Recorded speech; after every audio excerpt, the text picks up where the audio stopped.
COVID-19 has altered the way we live, but we still need a place to live. And there's a lot of questions out there when it comes to buying or selling a home, while renters wonder if they can get evicted. Well, those are some of the things I asked Ryan and Royale Jockers of Ryan and Royale Realty. Ryan and Royale, thank you so much for joining us. We want to jump right in because there are a lot of people that may have lost their jobs or have been furloughed. They're worried. Can people during this current climate be evicted or foreclosed on? Hey, Shannon, thanks for having us. Good to be here. So right now, there is a 90-day forgiveness on evictions right now. You have 90 days where you cannot be evicted. Now, for the forbearance and forgiveness, there is a big difference between a forbearance and forgiveness. If you get forgiveness, they're just going to tack it on to the end of your loan after, the 30-year fixed. If you get a forbearance, say for instance your mortgage is $2,000 and they give you a 3-month forbearance. What that means is in 3 months you're not going to have to pay for 3 months, but on month number 4 they're going to want $2,000, $4,000, $6,000 for that 90 days plus month number 4's mortgage. So most people can't handle that. They're not ready for that. No. So the key thing that you want to do, like Ryan said, is communicate with your lender and find out what is best for you and your family, if that's forgiveness or forbearance. But the key is forgiveness. Yeah, you want forgiveness. Let's talk about the market overall. How has the housing market been affected by COVID-19? Yeah, Houston, the market and the pandemic. Well, health and safety is number one. So physical traffic it's down a bit. And there's also less consumers out there because lots of people have lost their jobs. So there's less people that qualify for a loan. But you still need to keep in mind that Houston real estate and housing is an essential category. So the market's still moving. It's just moving at a slower pace. So what are some of the pros and cons for buyers right now if someone's looking to buy a home? Okay, well, with adversity comes opportunity, Shannon.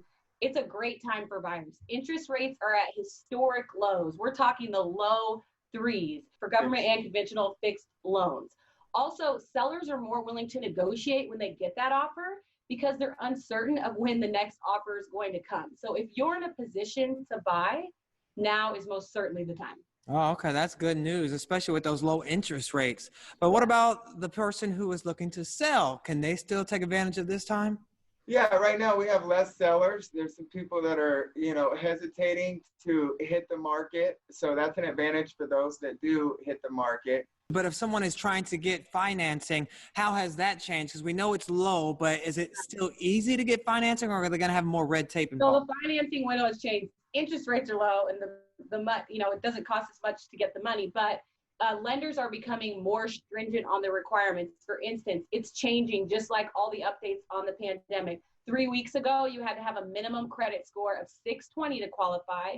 Last week, they increased that to 640, and now this week, it's a 660 to qualify. They're also becoming way more stringent on checking with your employer to make sure you're still employed.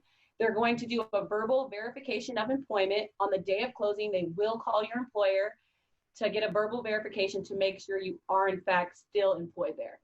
Wow, they're not playing around, right? Okay, so you can get a loan, get one. Right, very good point. Now, as real estate agents, how has life changed for you all? Are you doing different things to keep yourselves and your clients safe?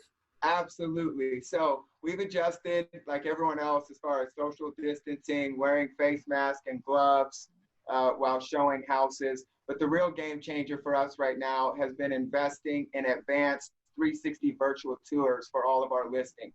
The key is to get virtual traffic up and physical traffic down. And these advanced virtual tours are amazing. You can literally virtually guide yourself through the house, through your phone, iPad, computer. You get to kind of be like an avatar and get to feel the functionality and floor plan of the house. I'd advise people to check it out at ryanandroyalerealty.com. Look at some of our newer listings in the virtual tours. Yeah, tour it for yourself. It's pretty cool. I mean, you get the 360 view.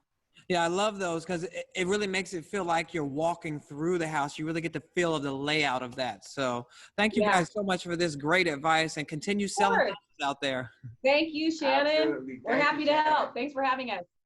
Now remember, if you need a little extra time paying for your lease or mortgage, the main thing Ryan and Royale stress is the importance of communicating that right away with your lender or landlord.